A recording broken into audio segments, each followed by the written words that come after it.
We're back together again with Psychological Depth. Today's episode will dive into the topic: Stupid women are afraid to get older. Saw a video last week. A 23-year-old woman in tears.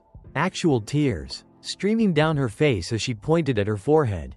"Look at this," she sobbed. "I'm getting wrinkles. I'm literally aging. I can't believe this is happening to me." She said it like she'd been diagnosed with a terminal illness. Like some tragedy had befallen her that no one could have predicted. Like aging, the thing that happens to every human being who doesn't die young, was a personal attack on her specifically. And the comments were even more disturbing than the video. Thousands of young women commiserating, sharing their own horror stories of discovering a single gray hair at 25. Noticing their skin wasn't quite as elastic as it was at 19. Realizing that time, in fact, moves forward, the collective panic was palpable. You'd think they'd all just discovered mortality for the first time. Today, we're going to talk about something that's become an epidemic among young women. The irrational, all-consuming, borderline pathological fear of getting older. Not old, older. The terror of moving from 22 to 27. From 27 to 32. The panic at each passing year, as if each birthday were a step closer to worthlessness rather than a marker of a life being lived. This isn't about accepting aging gracefully at 60. That's a different conversation. This is about women in their 20s acting like they're watching their value evaporate in real time. Paralyzed by the inevitability of something that happens to literally everyone. Making decisions, expensive, permanent, sometimes disfiguring decisions based on a fear that rational people would recognize as insane. Let me be direct. Fearing aging is stupid. Not because aging is pleasant. Not because there's nothing to adjust to. But because fearing the inevitable is the definition of wasted energy. You cannot stop time. You cannot reverse biology. You can only choose whether to spend your finite years obsessing over their passage or actually living them. And millions of women are choosing obsession. Let me start with what's actually happening psychologically. Because this fear isn't random. It's manufactured. A woman's value in the sexual marketplace peaks relatively early. This is biological reality. Fertility. Physical attractiveness is measured by youth indicators. Energy levels. These peak somewhere between late teens and late 20s. After that, there's gradual decline. This has always been true. Every culture throughout history has recognized it. It's not controversial unless you're committed to denying biology. What's different now is the amplification. Social media has made this biological reality into a constant, inescapable presence in women's consciousness. She's not just aware that youth has value. She's reminded of it every time she opens her phone. Every scrolling session presents her with women slightly younger, slightly prettier, slightly more successful at monetizing their appearance. The comparison is constant. The anxiety is constant. The reminder that her value is depreciating is constant. And the response to this anxiety isn't rational. The rational response would be, youth is temporary, so I should build value in dimensions that don't depreciate. Character, skills, relationships, wisdom. But that requires effort. That requires accepting that you can't stay 23 forever. That requires growing up. And growing up is exactly what this fear is designed to avoid. The irrational response is, I must stop time. I must preserve what's deprecating. I must fight biology with every tool available. And this response creates an entire industry waiting to take her money while feeding her delusion. Let me talk about what social media has done. 'Cause this is the accelerant on the fire. Before Instagram, before TikTok, before the constant visual comparison engine, a woman's reference group was limited. She compared herself to her friends, her coworkers, maybe some celebrities. The comparison was bounded. She might see someone prettier occasionally. She wasn't confronted with thousands of them daily. Now she opens her phone and the algorithm serves her an endless parade of optimized images. Not real women. Optimized images. Filtered, edited, posed, lit professionally, selected from hundreds of attempts. She's comparing her morning face to someone else's professional photo shoot. She's comparing her candid reality to someone else's curated fantasy. And she doesn't consciously register the difference. She just feels inadequate. The result is that normal, healthy, attractive 25-year-olds look in the mirror and see flaws that wouldn't have registered a generation ago. A tiny line at the corner of her eye, invisible to anyone not examining with a magnifying glass. becomes evidence of catastrophic aging. A pore that's slightly visible becomes a crisis. The standard she's holding herself to isn't human. It's digital, it's filtered, it's fake, but it feels real because she sees it constantly. And the tragedy is that she's young. She's actually young. She has decades of youth remaining by any reasonable definition. But she's convinced she's already declining. Already losing. Already falling behind in a race against time that she cannot win and that nobody actually wins. She's grieving youth while still possessing it. Mourning what she has while failing to enjoy it. Let me talk about the beauty industry's role because this fear is profitable. An entire economy exists to monetize female aging anxiety. Creams, serums, procedures, surgeries, injections, devices, each one promising to stop, slow, or reverse the unstoppable. Each one marketed with before and after photos that prove nothing except that lighting and makeup exist. Each one taking money from women who could spend it building actual lives in exchange for products that mostly don't work. The industry has a vested interest in her fear. A confident woman who accepts aging naturally is a woman who doesn't buy overpriced products. A terrified woman who sees each birthday as loss is a customer for life. So, the messaging is calibrated to create terror. Start anti-aging at 22. Prevent wrinkles before they form. Your skin is already deteriorating. Act now or regret it forever. And the procedures themselves have become normalized in ways that would have seemed insane 20 years ago. Lip fillers at 19. Botox at 23. Preventative interventions for problems that don't exist yet. Women in their early 20s getting procedures that their mothers didn't consider until 50. Not because they need them. Because fear has been successfully manufactured in younger and younger demographics. Let me describe what I'm seeing because it's worth documenting. I'm seeing women who are naturally beautiful getting work done that makes them look worse. Lips inflated past the point of proportion. Cheeks filled until they look like chipmunks. Foreheads frozen until they can't express human emotion. They walk out of the clinic looking less attractive than they walked in. But convinced they've made an improvement because improvement is what they were sold. I'm seeing women who look distinctive, unique, individual, becoming standardized. Everyone's getting the same procedures from the same trends. The same lip shape, the same cheek height, the same frozen forehead. A generation of women who are starting to look identical because they've all chased the same filtered ideal. The natural variations that made them interesting, recognizable, human, eliminated in favor of a template. I'm seeing women spending money they don't have, going into debt, sacrificing savings, prioritizing procedures over practical life improvements. A woman who can't afford a down payment on a house somehow finds $10 for work that will need to be redone in 18 months. The math doesn't make sense. But fear doesn't do math. Fear just spends. And I'm seeing the results age poorly. The procedures that looked okay at 25 look strange at 35. The interventions that seemed subtle when first applied become obvious as the surrounding face ages normally around the frozen parts. Women who started preventative treatments early find themselves needing more and more intervention to maintain what now looks increasingly artificial.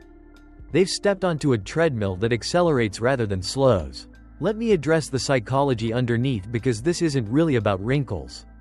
The fear of aging is really the fear of losing value, losing relevance, losing attention, losing the social currency that comes from being young and beautiful. And this fear reveals something important about how these women have constructed their identity. Their value is external. It's based on how they look, how others respond to them, how much attention they can generate. And external value by definition is unstable. It depends on others. It changes with time. It evaporates. A woman who has built internal value, skills, character, accomplishments, relationships, wisdom, experiences aging differently. Yes, her face changes. Yes, some attention decreases. But her core value remains. Her competence doesn't age out. Her character doesn't wrinkle. What she can do, what she knows, who she is, these compound rather than depreciate. Aging is transition, not loss. But a woman who has built only external value experiences aging as catastrophic. If her worth is her appearance, then every line is a subtraction. Every gray hair is a reduction. Every birthday is a step toward worthlessness. She's not afraid of wrinkles. She's afraid of becoming invisible, of mattering less, of being replaced by someone younger. The wrinkle is just the visible symptom of the existential terror underneath. This is why I say the fear is stupid. Not because the women are stupid, but because the fear indicates a failure to build value that lasts. It's a symptom of having invested in the wrong portfolio. Youth is like cash, easy to access, universally valued, but it loses purchasing power over time. Character, competence, and connection are like assets. They require effort to build, but they grow rather than shrink. The women terrified of aging invested everything in cash. Now they're watching it inflate away. Let me contrast natural aging with the artificial alternative. There's something beautiful about a face that's lived. Lines that tell stories, changes that mark experience. A woman who looks her age. Actually her age, not the preserved version, not the frozen version, stands out now in ways she wouldn't have before. Precisely because everyone else looks artificial. Precisely because natural has become rare. In a sea of identical frozen faces, the woman who ages naturally becomes distinctive. And there's something unsettling about the alternative. Faces that don't move, expressions that can't form, features that look almost right but not quite. The uncanny valley effect where you can tell something is wrong even if you can't identify what. You know she's had work done. You might not know exactly what, but you know everyone knows. The goal was to look younger. The result is to look artificial, which is its own kind of aging. The aging into inhumanity. Men notice this more than women realize. The woman who thinks she looks 10 years younger with her procedures often looks exactly her age. Just the artificial version of her age. Men aren't fooled. They see the frozen forehead and register maintenance. They see the inflated lips and think of the maintenance she'll require. The procedures designed to increase attractiveness often signal high maintenance, which decreases attractiveness for many men seeking actual relationships rather than accessories. And here's what really kills me. The natural woman at every age has something the artificial one doesn't. Genuine authenticity, the courage to exist as she actually is. That courage is attractive not to everyone, but to people capable of valuing substance. The artificial woman broadcasts fear. Fear of not being enough. Fear of being seen as she actually is. And fear isn't attractive to anyone. Let me talk about what aging actually brings. Because it's not all a loss. Youth has value. Nobody's denying that. But youth also has limitations. The brain isn't fully developed until around 25. Emotional regulation is incomplete. Judgment is underdeveloped. The ability to delay gratification, to think long-term, to evaluate consequences. These improve with age. The 22-year-old is often chaotic, impulsive, incapable of the stability that long-term relationships require. She has youth. She doesn't have maturity. Aging done right accumulates things. Wisdom from experience, understanding of self and others, skills developed over decades, relationships deepened through shared history. Financial stability built through years of work. A sense of identity that doesn't require external validation because it's been tested by time. These are not minor compensations for lost youth. They're the actual substance of a life. The woman at 40 who has spent her 20s and 30s building career, building relationships, building self-knowledge is often more valuable as a partner than she was at 22. Not to every man, not for every purpose, but to men seeking actual partnership. She has more to offer. The question is whether she built, whether she invested the youth she's mourning into assets that last, or whether she just consumed it, assumed it would continue forever, and now finds herself facing age without having accumulated anything. This is the real tragedy of the fear. It distracts from the work that would actually protect her. While she's obsessing over wrinkles, she's not building. While she's researching procedures, she's not developing skills. While she's comparing herself to younger women on Instagram, she's not deepening the relationships that would provide actual support as she ages. The fear consumes the energy that should be going toward preparation. And then age arrives, and she's both older and unprepared. Let me address men's actual preferences because women often get this wrong. Yes, men are attracted to youth. This is biological. This is cross-cultural. This is not going away because it's inconvenient. A man's eye is drawn to youth markers. Smooth skin, full features, energetic movement. Pretending otherwise is dishonest. But attraction isn't the only variable in partner selection. Men also value compatibility, cooperation, loyalty, shared values, emotional stability, the ability to build together. A young woman who has none of these is a bad partner despite her youth. An older woman who has all of these is often a better partner despite her age. The men who select purely on youth tend to be the men least capable of real partnership anyway. The men capable of building something want someone capable of building with them. The problem is that many women optimize for the wrong men. They optimize for the men who select on youth. They compete in a game where they're guaranteed to eventually lose. Meanwhile, the men who would value what they could become, mature, developed, substantial, are ignored in favor of chasing validation from men who will replace them with someone younger the moment it becomes convenient. This is a strategy error, not a biological inevitability. If you optimize for youth seekers, you're in a losing game. If you develop substance and select for substance seekers, you're in a different game entirely. The women terrified of aging are usually playing the wrong game. They're competing for attention from men who will never value them for anything lasting. And then they're surprised that their value feels temporary. It is temporary in that game.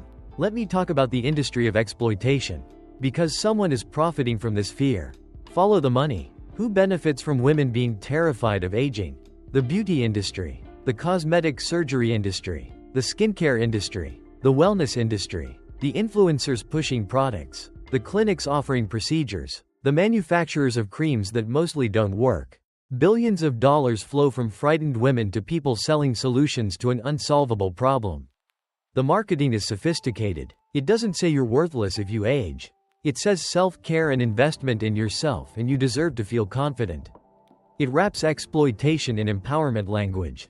It makes spending money on unnecessary interventions feel like a feminist choice. It convinces women that fighting biology is taking control rather than surrendering to fear. And the interventions themselves are designed for repeat business.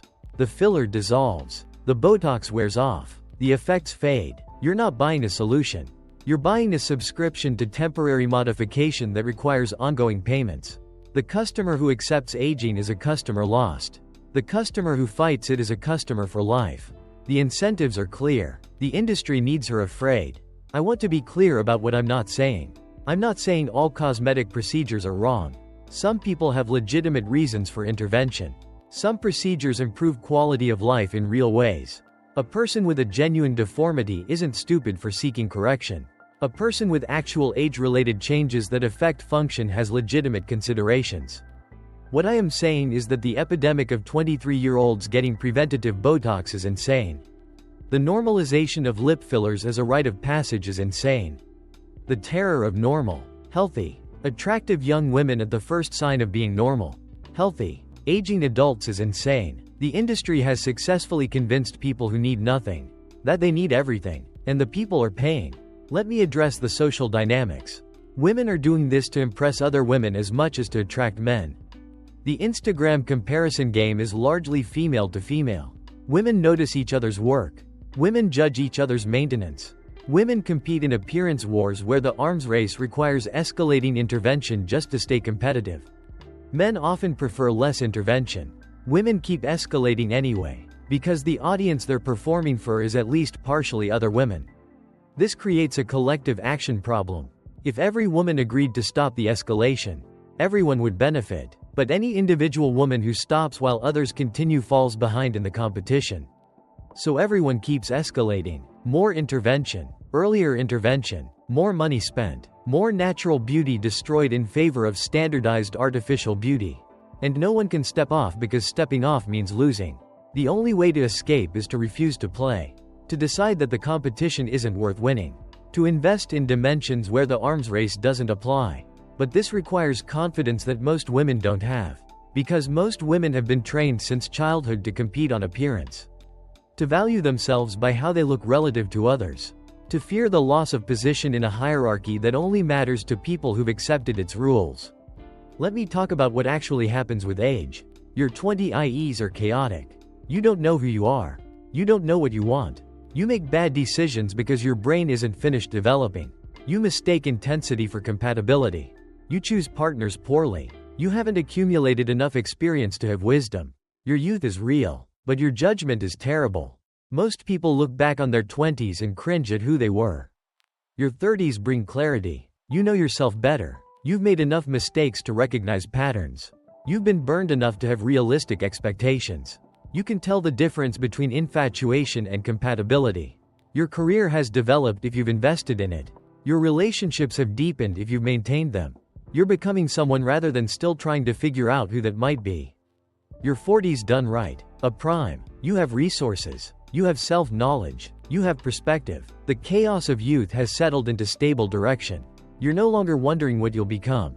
You've become it. You can build in ways that your 20s didn't permit because you didn't have the foundation yet. The people terrified of 40 have failed to build what 40 should contain. And beyond. It depends on what you've built. Those who invested in health remain capable. Those who invested in relationships remain loved. Those who invested in meaning remain engaged. Those who invested only in youth find themselves holding an expired currency. The fear of aging is really the fear of arriving empty-handed. And that fear is justified. But addressed incorrectly, the solution isn't to slow the arrival. It's to arrive with something. Let me give you what I actually think women should do. First, accept biology. You will age. Your face will change. Your body will change. No intervention will stop this. The best interventions will slow it slightly at great expense with diminishing returns. The war against time is lost before it begins. Accept the loss and stop wasting resources on an unwinnable fight. Second, build what lasts. Skills compound. Character deepens. Relationships strengthen. Wisdom accumulates. Every hour spent obsessing over wrinkles could be spent developing something that improves with age rather than declines. Redirect the energy. Invest in the portfolio that grows rather than the one that shrinks. Third, select differently. If you're competing for men who only value youth, you've chosen a losing game. Select for men who value substance. Who will appreciate what you're building. Who want a partner, not a trophy. These men exist. They're often overlooked by women chasing validation from men incapable of providing anything lasting. Fourth, reject the industry. Not entirely. Some products and procedures make sense for some people. But reject the fear marketing. Reject the premise that you need intervention just because you're 25. Reject the beauty industrial complex that profits from your terror. Every dollar you spend on unnecessary products is a dollar that could build something real. Fifth, find models. Look at women who've aged well. Not aged well, meaning they've had great work done. Aged well, meaning they're thriving in their 50s. 60s.7s. Still vital. Still engaged. Still valuable. Still respected. These women exist. Study them. What did they build? What did they maintain? What did they refuse to waste energy on? The path exists. It's just not advertised because there's no product to sell. Let me close with the big picture. Stupid women are afraid to get older. Smart women are afraid of getting older without having built anything. The fear is similar, but the focus is different. The stupid fear is about appearance. The smart fear is about substance. The stupid response is to fight biology. The smart response is to prepare for its inevitable victory. Every woman will age. Every woman will watch her youth fade. Every woman will face the transition from valued for youth to valued for something else. The question is only whether she'll have something else to be valued for. Whether she'll arrive at 40, 50, 60 with assets that appreciate rather than holding only the expired currency of youth. The women most terrified of aging are often the women with the least to show for the years they spent. Their terror is proportional to their emptiness. A woman who has built something. Her skills and relationships and wisdom and character experiences aging as transformation. A woman who has built nothing experiences it as extinction. So the message isn't don't fear aging. The message is build. Build now while you have energy. Build skills. Build relationships. Build character. Build something that will still have value when your face has change. Because your face will change. That's guaranteed. What's not guaranteed is whether you'll have anything left when it does. The women crying on TikTok about wrinkles at 23 are telling you something about themselves. They're telling you they have nothing else. That their entire identity is their appearance. That they've invested everything in a depreciating asset and they're watching the value drop. Their tears aren't about the wrinkles. Their tears are about the emptiness the wrinkles expose. Don't be that woman. Don't build your identity on sand. Don't invest everything in what time will inevitably take. Use the years you have. The youth you're mourning while you still possess it to create something that lasts. Then arrive at whatever age arrives with substance. With value. with something worth having that doesn't depend on looking 23 forever. The alternative is spending your youth fearing its loss, your 30s fighting its fading, your 40s grieving its absence, and your remaining decades wondering where it all went. That's not living. That's existing in constant mourning for something that was always temporary. The fear makes the problem worse. The fear consumes the years it claims to be protecting. For now, tell me in the comments. Are you afraid of aging? What are you afraid of losing? What are you building that will last when youth doesn't share honestly? Not to judge, but to clarify, because clarity is the first step toward building something better. That's it for today. Stop fearing what you can't stop. Start building what you can keep. And remember, the wrinkle isn't the problem. The problem is having nothing else. So, what are your thoughts on today's topic? Make sure to like this video and subscribe to our channel Psychological Depth so you won't miss any of our upcoming posts. Thanks for tuning in. See you next time.